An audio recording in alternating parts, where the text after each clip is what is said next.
अनुवाद है। हम जानते हैं कि आप वेदों के कुछ भागों को छोड़कर अन्य समस्त विषयों में के अर्थ में दक्ष हैं। हम जानते हैं कि आप वेदों के कुछ भागों को छोड़कर अन्य समस्त विषयों के अर्थ में दक्ष हैं। अतएव आप उन सभी प्रश्नों की स्पष्ट व्याख्या कर सकते हैं जिन्हें हमने आपसे अभी पूछा है। ये कौन किससे बोल रहा है, किसी को पता है? हाँ, तो उन्होंने कुछ प्रश्न पूछे हैं।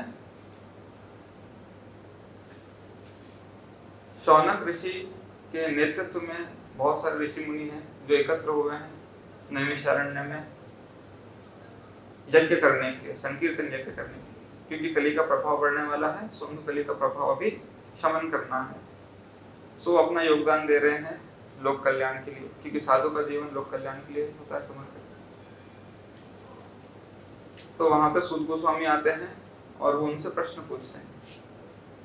6 प्रश्न पूछे गए हैं और अब वो बोल रहे हैं, शौनक आदि सूत गोस्वामी से बोल रहे हैं कि आप वेदों के अनेक विषयों में, शास्त्रों के अनेक विषयों में दक्ष हैं। सभी विषयों में नहीं बोला है, कुछ भागों को छोड़कर अन्य समस्त विषयों के अर्थ में दक्ष हैं। अतएव आप उन सभी प्रश्नों की स्पष्ट व्याख्या कर सकते हैं जिन्हें हमने आपसे अभी पूछा है। इनका प्रश्न था, इन ऋषियों का प्रश्न था, 6 प्रश्न थे। सार ये था कि जीवन का परम लक्ष्य कैसे प्राप्त किया जाए, भगवान की शरण में कैसे जाया जाए, जो हर एक के लिए अति महत्वपूर्ण है। तो अब संबोधित कर रहे हैं, सारे प्रश्न पूछने के बाद संबोधित कर रहे हैं इस प्रकार से कि आप कुछ भागों को छोड़कर अन्य समस्त विषयों के अर्थ में दक्ष हैं। तो ऐसा क्यों कहा गया है कुछ भागों को छोड़कर? प्रभुपाद बताते हैं तात्पर्य में कौन से भागों को छोड़ा है, कौन से भागों को छोड़कर आप अन्य समस्त विषयों में दक्ष हैं। मतलब वो इम्पोर्टेंट नहीं है, वेदों के वो भाग महत्वपूर्ण नहीं है, आपने उनको छोड़ दिया, बाकी विषयों में आपने दक्षता हासिल कर ली है, ऐसा ही अर्थ निकलता है। कर्मकांड। हाँ, यस। सो वेदों में कर्म कांड है, ज्ञान कांड है, उपासना कांड है। कर्म कांड वो भाग है वेदों का जो हमको भौतिक सुख दिलाता है। आपको स्वर्ग जाना है तो ये विधि विधान कीजिए, ये मंत्र उच्चारण कीजिए। आपको धन संपत्ति, लंबी आयु और शक्ति, बल, सौंदर्य, ये सब भौतिक चीजें। अच्छा सुखी परिवार चाहिए है, बहुत सारे बाल बच्चे चाहिए है। किसी को नहीं होते थे, हम पढ़ते हैं ना शास्त्रों में, ये राजा ने हवन करा दिया तो उसको बच्चा हो गया, उसको बच्चा नहीं था, वो राजा ने हवन करा दिया तो शत्रु पर विजय हो गई। ये सारे जो अंग हैं वेदों के, ये सब कर्म कांड में आते हैं, अमहत्वपूर्ण है ये। इसलिए सूत गोस्वामी ने इनका अध्ययन नहीं किया। फिर उपासना कांड होता है जिसमें देवी देवताओं की उपासना का वर्णन होता है। किसी भी देवी या देवता की उपासना किस तरह से की जाए, उनकी उपासना की विधि होती है, उपासना के मंत्र होते हैं, उपचार होते हैं। बहुत सारी चीजें होती हैं जो शास्त्र में दी है। अभी आज के जमाने जैसे नहीं होती कि सड़क के बीच में पंडाल डाला और फिर सिनेमा गाने बजा के सब लोग झूम रहे हैं। तो ऐसी उपासना नहीं है शास्त्र में वर्णित। तो मुद्दा ये है कि ये भी जरूरी नहीं है सूत गोस्वामी के लिए। क्यों? क्योंकि जीवन का लक्ष्य तो भगवान की प्राप्ति है। तो फिर ऐसे विषयों को वेदों में पढ़कर क्यों समय का अपव्यय करना, क्यों समय बर्बाद करना? तो उन्होंने इसको भी छोड़ दिया। फिर तीसरा कांड आता है ज्ञान कांड, जिसमें आत्मा को मुक्ति प्रदान करनी है। तो मुक्ति तो हम सबका लक्ष्य है कि संसार से मुक्त होना हम सबका लक्ष्य है, लेकिन ज्ञान कांड जो है वो निराकार ब्रह्म में ले जाने वाला विषय प्रस्तुत करता है। हमारा लक्ष्य निराकार ब्रह्म में जाके लीन होना नहीं है, हमारा लक्ष्य है कृष्ण लोक जाना, कृष्ण की सेवा में लगना। तो सूत गोस्वामी ने वो भी छोड़ दिया। इसलिए शौनक आदि ऋषि बोल रहे हैं कि वेदों के कुछ भागों को छोड़कर अन्य समस्त विषयों के अर्थ में आप दक्ष हैं, जो अनिवार्य नहीं है, राइट, जिसका पालन करना इस मनुष्य जीवन का क्या कहते हैं समय बर्बाद करना है, ऐसे विषयों का आपने छोड़ दिया। तो नेक्स्ट प्रश्न आता है, फिर वेदों में ऐसा विषय दिए क्यों है? अगर ये सब समय की बर्बादी है,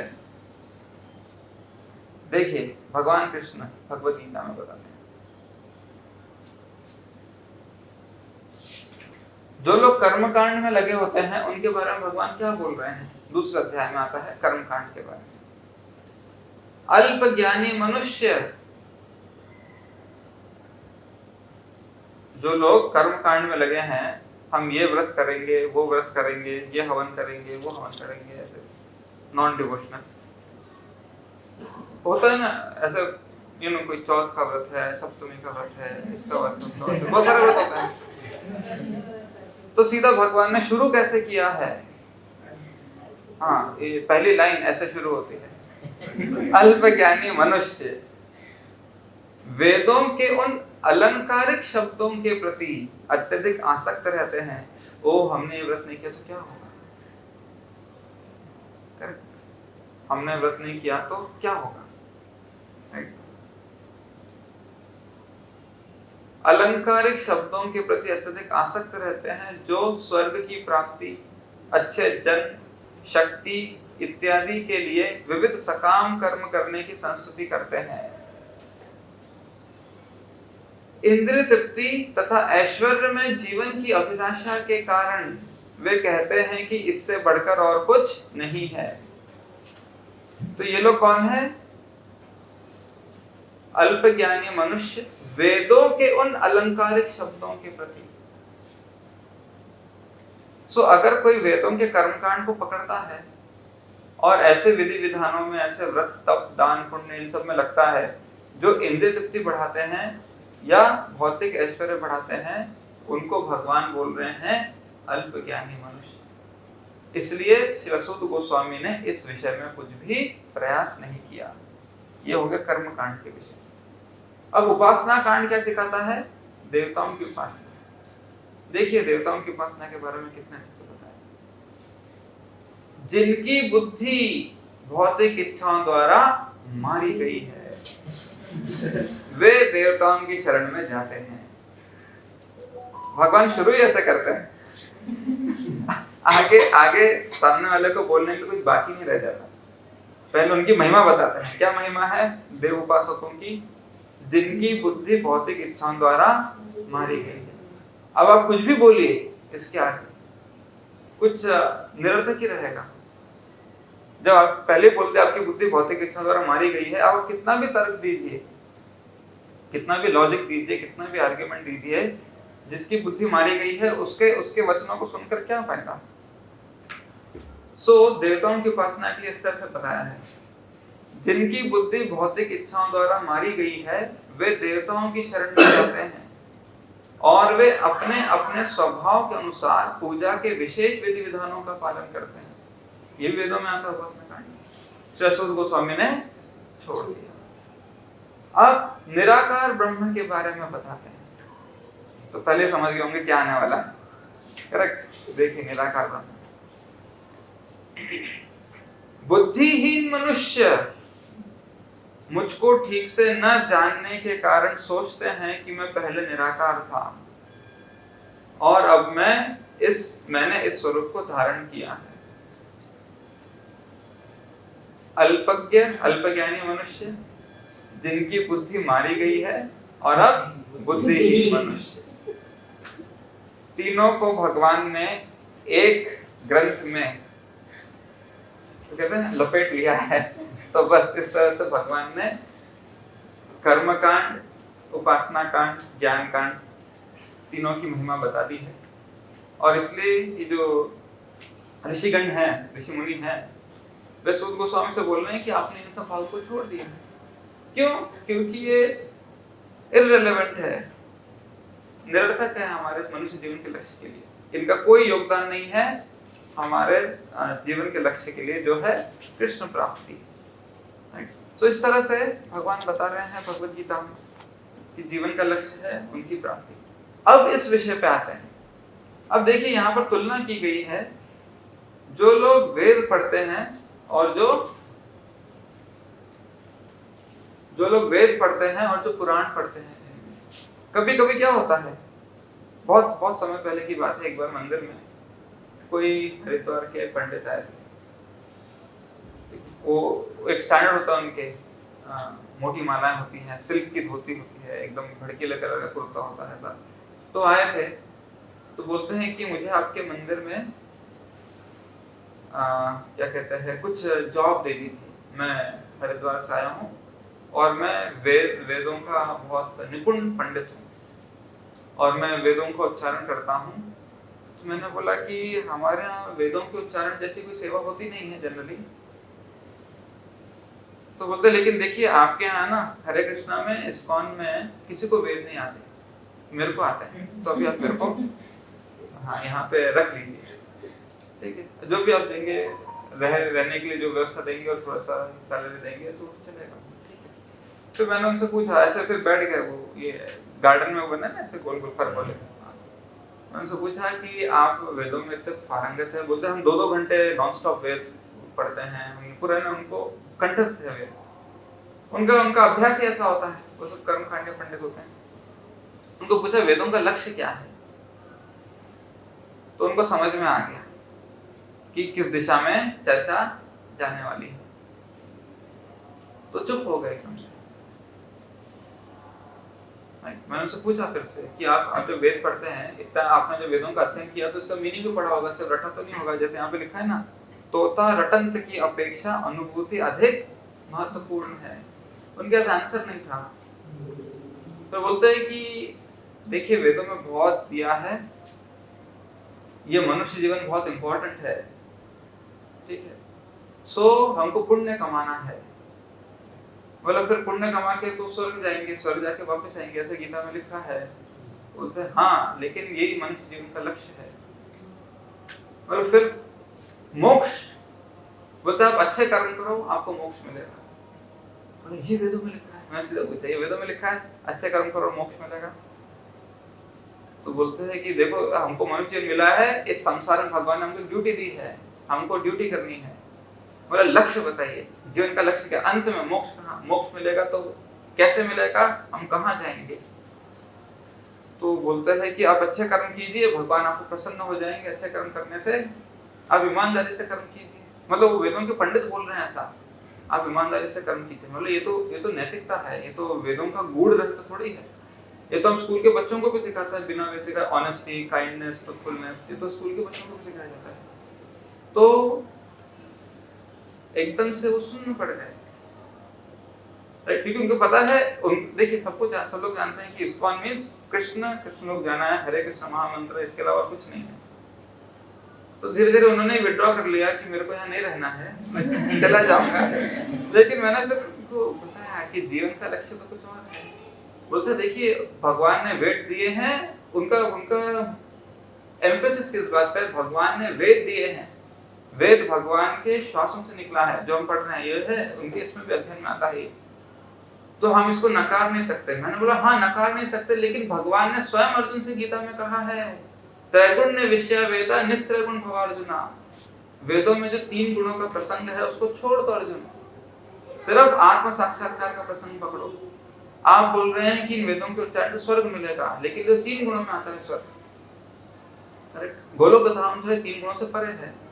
तो फिर आप कैसे बोल सकते हैं कि मतलब यही जीवन का लक्ष्य है, यही वेदों का लक्ष्य है? भगवान स्वयं बोल रहे हैं, जिन्होंने वेद दिए, आपने बोला भगवान के श्वास से निकले वेद, जिन्होंने स्वयं वेद दिए वो बोल रहे हैं वेदों के इस अंग को छोड़ दो, कर्मकांड उपासना कांड को छोड़ दो। वेदों का उद्देश्य मेरी शरण में आना है, वेदेश सर्वैर अहमेव वेद्यो। तो पॉइंट ये है। अब यहाँ पे देखिए, ये बड़ा इंपॉर्टेंट सेंटेंस है। यहाँ पर हम हंस रहे थे कि भाई भगवान ने इस तरह से कहा है, लेकिन बहुत प्रबल वचन है भगवान के। अल्प ज्ञानी मनुष्य वेदों के उन अलंकारिक शब्दों के प्रति अत्यधिक आसक्त रहते हैं जो ये सारे फल देते हैं। अब आगे देखिए, इंद्रिय तृप्ति तथा ऐश्वर्य में जीवन की अभिलाषा के कारण वे कहते हैं कि इससे बढ़कर और कुछ नहीं है, इससे बढ़कर और कुछ नहीं। अगर आप उन्हें कृष्ण भक्ति भी सिखाएंगे ना, वो कृष्ण भक्ति करेंगे, लेकिन ये नहीं छोड़ेंगे। वो कृष्ण भक्ति करेंगे। आप एकादशी करते हैं? हाँ करते हैं। साथ में और क्या क्या करते हैं? शिवरात्रि करते हैं, नवरात्रि करते हैं, चौथ का वो भी करते हैं, समझे? सब कुछ करते हैं, कृष्ण भक्ति भी करते हैं, लेकिन वो भी करते हैं। वो क्यों नहीं छोड़ रहे? फिर हमारे हस्बैंड में क्या होगा? समझे? तो उनको उस छन्नी के चंद्रमा पर भरोसा है कि हस्बैंड की रक्षा करेगा, लेकिन उस चंद्रमा को चलाने वाले भगवान कृष्ण पर भरोसा नहीं है कि वो हस्बैंड की रक्षा करेगा। भगवान बोलते हैं, मैं हर प्लैनेट में घुसकर, करेक्ट, 15वें अध्याय में आता है ना वो श्लोक, गामाविश्य च भूतानां धारयम्यहं ओजसा, मैं हर ग्रह नक्षत्र में घुसकर उसको चलाता हूँ। चंद्रमा का प्रकाश, प्रभास्मि शशि सूर्य, उसका प्रकाश मुझसे आता है। अगर भगवान प्रकाश छीन लिया तो छन्नी से किसको देखेंगे? तो जिससे चंद्रमा का प्रकाश आ रहा है, उनको छोड़कर हमारी श्रद्धा उस चंद्रमा पे है। राइट, पावर हाउस को छोड़कर हमारी श्रद्धा लाइट पे, बल्ब पे है। पावर हाउस ने बिजली सप्लाई बंद कर दी तो आप कितना भी हल्दी कुमकुम आरती कीजिए, इसकी जलेगा? प्रकाश देगा? नहीं देगा। देगा?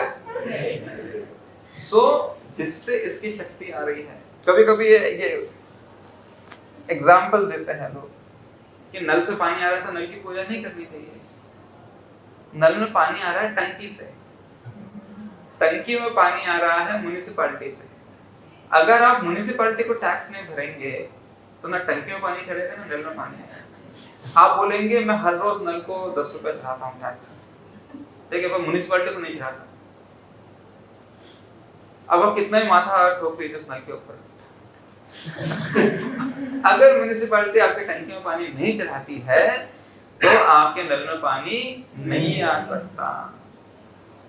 तो टैक्स कहाँ भरना है, श्रद्धा कहाँ रखनी है? नल बिगड़ गया ना, हम दूसरा लगा सकते हैं, ठीक है, लेकिन म्युनिसिपैलिटी बिगड़ गई तो हम दूसरी म्युनिसिपैलिटी नहीं ला सकते। जाके शरण में जुर्माना भी भरना पड़ेगा, माफी मांगनी पड़ेगी। होता है ना ऐसा, आप अगर बिल नहीं भरेंगे तो नेक्स्ट मंथ उस पर इंटरेस्ट लगता है, पेनल्टी लगती है, जो भी लगता है, आपको जुर्माना भरना पड़ता है और वो भी भरना पड़ता है, तो बिल भी भरना पड़ता है। तो लोग ये समझते नहीं है। तो लोग जो हैं वो संसार में इंद्रिय भोग ऐश्वर्य इंद्रिय के पीछे जा सकते हैं। वो लोग क्या करते हैं, जो तुरंत दिखता है ना लपलपाता फल, उसको लपक लेते हैं, लेकिन उनको पता नहीं है कि ये फल तब तक मिलेगा जब तक वो वृक्ष फल देगा, और वृक्ष की जड़ कहाँ है? कृष्ण में है। अगर भगवान ने फल देना बंद कर दिया तो कुछ उद्धार नहीं। जो कर्मकांडी लोग होते हैं, कर्म मीमांसा लोग होते हैं, ये पंडित जी भी ऐसे थे। वो बोल रहे थे, काफी देर तक चर्चा हुई, बहुत सारे विषय पे चर्चा हुई थी, तो बोल रहे थे कि देखिए शास्त्र में लिखा है अच्छे कर्म करो तो अच्छा फल मिलेगा और सुखी रहोगे। तो ये कर्म मीमांसा फिलोसॉफी है। तो ये क्या होती है, अगर मैं अच्छे कर्म करूंगा तो मुझे अच्छा फल मिलेगा, मुझे अच्छा फल मिलने से भगवान भी नहीं रोक सकते। ऐसा ये उनका अहंकार होता है। अगर मैंने आज मैंने गौ माता को रोटी डाली है, चीटी उनको शक्कर डाली है, तो मुझे इसका पुण्य मिलेगा। ये पुण्य मिलने से भगवान भी नहीं रोक सकते। तो फिर मैं ये पुण्य करूंगा, फिर भगवान की शरण में क्यों जाऊं? मैं तो पुण्य करूं और अपना जीवन को उद्धार करूं। ठीक है, आप गौ माता को रोटी डालिए, चारा डालिए, चीटियों को शक्कर डालिए, गरीबों को कंबल डालिए, दीजिए, मतलब जो भी है आप कीजिए, आपके पुण्य मिलेंगे। लेकिन असली कष्ट तो ये है ही नहीं। गीता में लिखा है समझदार व्यक्ति असली कष्ट को पहचानता है। क्या है असली कष्ट? ज्ञान। ज्ञान का अंग बताइए फटाफट।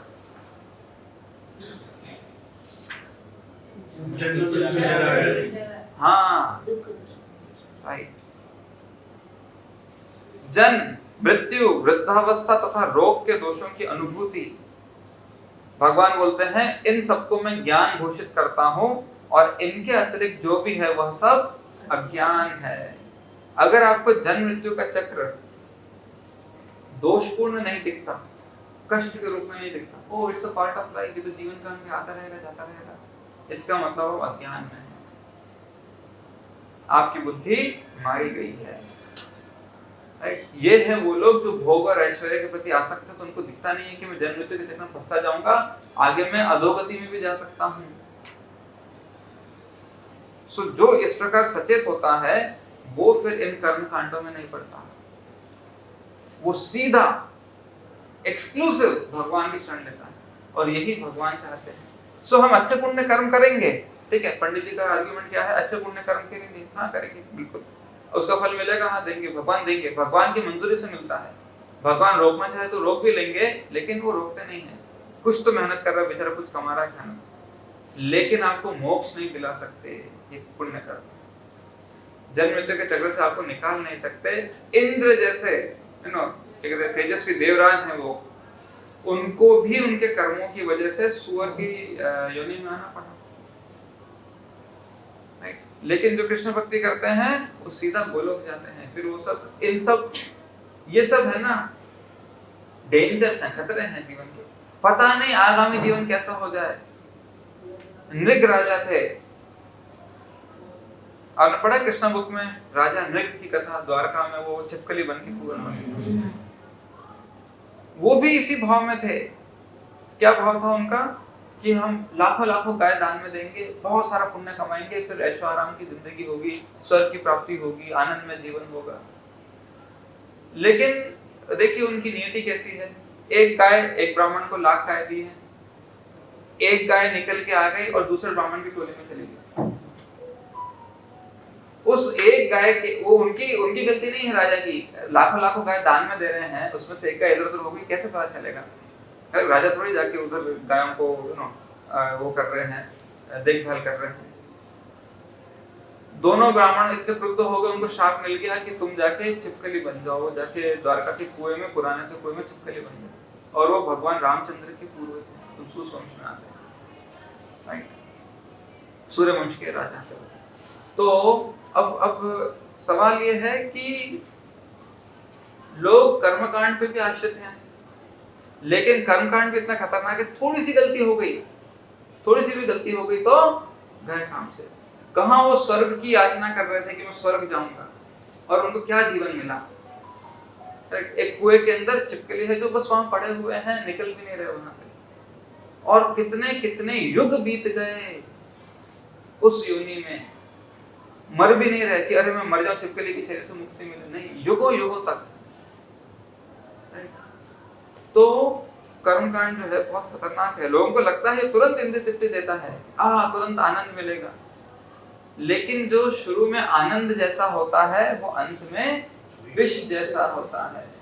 देखिए अभी इंद्रिय तृप्ति, जो लोग इंद्रिय तृप्ति की गवेषणा करते हैं, स्वर्ग के आकांक्षा रखते हैं या कर्मकांड में लिप्त होते हैं, भगवान क्या बोलते हैं उनके प्रति? गीता के 18वें अध्याय में, वो लोग विषपान कर रहे हैं। विषय इंद्रिया संयोगात् यत्तत् अग्रे अमृतोपमम् परिणामे विषमिव तत्सुखम राजसं शतम्। जो सुख इंद्रियों द्वारा उनके विषयों के संसर्ग से प्राप्त होता है और जो प्रारंभ में अमृत तुल्य तथा अंत में विष तुल्य लगता है, वह रजोगुणी कहलाता है। सो प्रारंभ में बहुत अमृत जैसा लगता है, कितना मजा आ रहा है, कितना आनंद आ रहा है, लेकिन अंत में वो विष के समान होता है। सो ऐसे बहुत सारे लोग मिलेंगे आपको जो आपसे प्रश्न करेंगे कि आप कौन से वेद पढ़ते हैं।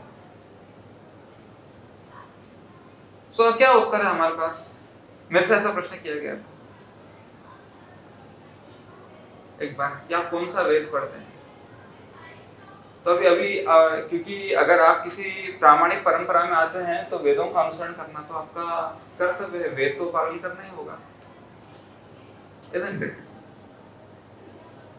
तो अभी क्या आंसर है कि हम कौन सा वेद पढ़ते हैं? मैंने उनको बताया कि हम वेदों का सार है। वेदों का सार क्या है?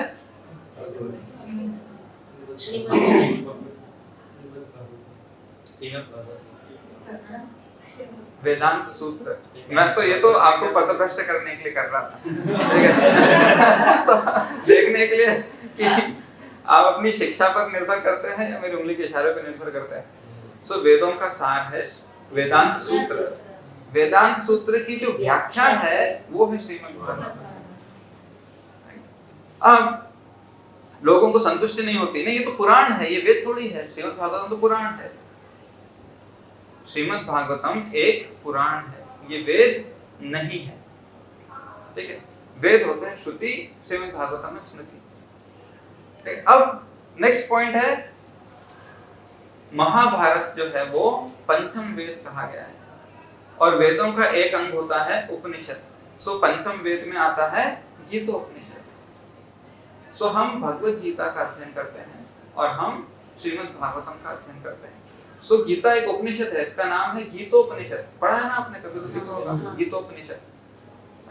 सो जब हम भगवत गीता की स्टडी करते हैं या भगवत गीता का अध्ययन करते हैं, हम वेद अध्ययन कर रहे हैं। लेकिन लोगों को उससे भी संतुष्टि होती, वो डटे हुए हैं कि 4 वेद में से बताओ कौन सा वेद। सो अब मैं आपको बताता हूँ, प्रभुपाद ने अच्छे से एक्सप्लेन कर रहे हैं यहाँ पर। सबसे पहली बात जो हमें स्पष्ट होनी चाहिए, जो श्रीमद् भागवतम में ही आती है, वो है कलयुग के लिए वेदों का प्रावधान नहीं है, श्रीमद् भागवतम का प्रावधान है। मैं अभी आपको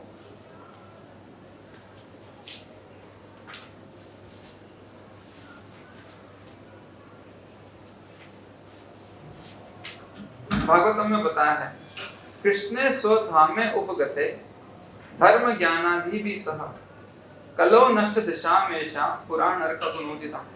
ये जानना बहुत जरूरी है हमारे लिए। क्यों? वेदों का संकलन किसने किया है? ध्यान सुनिए, वेदव्यास जी ने चारों वेद दिए, 108 उपनिषद दिए, पुराण दिए हैं, 18 पुराण, 18 उपपुराण, बहुत सारे उपग्रंथ भी दिए हैं। सो वेदव्यास जी ने इतने सारे ग्रंथ दिए, क्यों लिखित में दिए उन्होंने? ये पहले तो श्रुति में आते थे वेद, पहले गुरु बोलते थे, शिष्य सुनते थे और फिर उसको आत्मसात करके आगे अपनी परंपरा में वो बोलते थे। हाँ, यस, उन्होंने कलयुग का दुष्प्रभाव देख लिया था कि कलयुग में अल्पायुषः मंदभाग्या उपदता मंदा सुमंद मतेयो, ये सब लक्षण उन्होंने देख लिए थे कि कलयुग में ऐसे दुर्गति होने वाली है। इनको लिखित में दे दो, क्यों? एक बार में इनको याद नहीं रहेगा, तो ये बार बार पढ़ेंगे तो कुछ पूरा नहीं बोला मैंने, कुछ याद रहेगा बार बार पढ़ने से, ठीक है। तो इस तरह से उन्होंने ये दिया। इतना सब देने के बाद 4 वेद, उपनिषद, पुराण, उपपुराण, वो खुद जिन्होंने लिखा है वो खुद असंतुष्ट है। लिखने वाले ही असंतुष्ट हैं कि मेरे इस कृति में कुछ कमी है। पढ़ने वाले कैसे अपने आप को ज्यादा संतुष्ट मान सकते हैं? वेद व्यास से ज्यादा इन शास्त्रों में कोई निपुण नहीं है। जो खुद वेद लिख रहे हैं, खुद वेद लिखित रूप में दे रहे हैं, उनको लग रहा है कि इसमें कुछ कमी है, अभी भी इसमें परम आनंद नहीं आया है, परम संतोष नहीं आया है। पढ़ने वाले बोल रहे हमको परम आनंद मिल गया, जिन्होंने दिया है वही बोल रहे हैं मैंने कुछ कमी रखी है इसमें। आप कैसे बोल सकते हैं कि आपको पूर्ण परम आनंद आ गया है? ये भ्रम है लोगों का। तो फिर उन्होंने क्या किया है? नारद मुनि के आदेश पर उन्होंने श्रीमद् भागवतम दिया। अब पता चला श्रीमद् भागवतम, क्योंकि वेदव्यास जी अपनी ही कृति से असंतुष्ट थे कि मैंने जो दिया है मुझको संतोष नहीं आ रहा है इसमें, तो अब मुझे कुछ और देना चाहिए। तब भागवतम में श्लोक आता है, कृष्णे स्वधामे उपगते धर्म ज्ञानादि भी सह कलौ नष्ट दिशा मेषाम पुराण तदुनोदितः। जब भगवान कृष्ण अपने धाम को चले गए, धर्म ज्ञान आदि भी सह, वो भी साथ में चले गए, धर्म और ज्ञान भी साथ में चले गए। भगवान आए तो धर्म की स्थापना के लिए, भगवान का पीछे पीछे धर्म भी चला गया और जो भगवत ज्ञान है वो भी पीछे पीछे चला गया। तो अब कलयुग के लोगों का उद्धार कैसे होगा? कलौ नष्ट दिशा मेषाम पुराण अर्क मतलब सूर्य उदितः। अब कलयुग के लोगों के उद्धार के लिए 4 वेदों का उदय नहीं हुआ है, इस भागवत पुराण के सूर्य का उदय हुआ है जो कलयुग के अंधकार को मिटाएगा।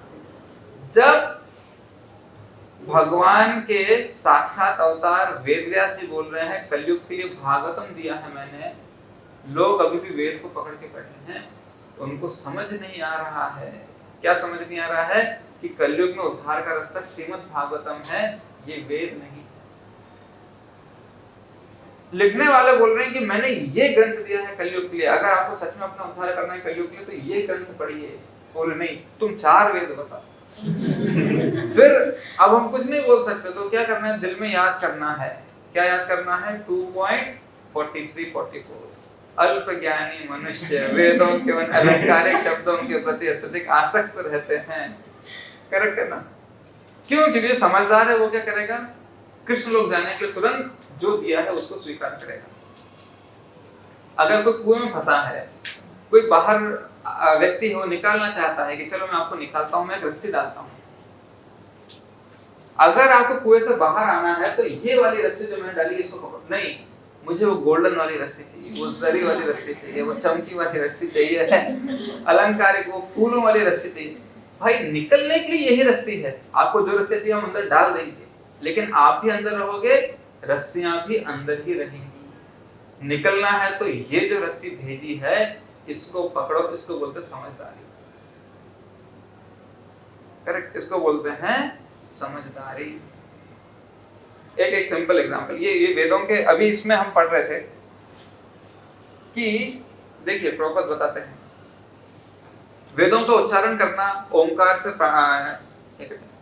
समस्त वैदिक मंत्र प्रणव ओंकार से प्रारंभ होते हैं और इन मंत्रों का स्वस्वर पाठ करने हेतु अभ्यास करना पड़ता है। अब ये लोग पकड़ते हैं वैदिक जो ये पंडित जी होते हैं ना, ये सब आपके यहाँ पे पुरुष सूक्त का उच्चारण ठीक से नहीं होता। आपके यहाँ जो भक्त लोग पुरुष सूक्त का उच्चारण करते हैं वो ठीक से नहीं होता। हमको पता है वेदों का मीटर क्या होता है, ये होता है, आप हमको रख लो। तो मुद्दा क्या है? मुद्दा ये है, किसी के घर में बिल्डिंग में आग लगी, आप अपार्टमेंट में रहते हैं, अपार्टमेंट में आग लग गई, ठीक है, आप सो रहे हैं, पड़ोसी ने आके दरवाजा खटखटाया है जोर से, अपार्टमेंट में आग लगी, अपार्टमेंट में आग लगी, निकलो। अब पहले अपार्टमेंट की स्पेलिंग बताओ ठीक से। आग लगी है बिल्डिंग में, नहीं पहले स्पेलिंग बताओ, उसके बाद आग की स्पेलिंग भी बताओ। राइट, जब तक आप अपार्टमेंट की स्पेलिंग सीखने जाओगे, सिखाने जाओगे, तब तक तो आग की लपटें आपको ले जाएंगे। पहले बिल्डिंग से निकलो।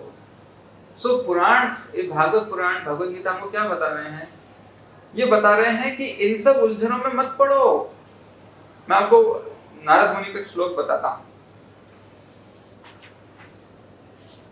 नारद मुनि वेद व्यास से बोल रहे हैं, ये सब सुंदर सुंदर व्याकरण, सुंदर सुंदर क्या कहते हैं वचन, ये सब सिर्फ यहाँ पे उलझाएंगे अगर वो हमको भक्ति में नहीं लगाते, यहाँ से मोक्ष दिलाने के पथ पे नहीं।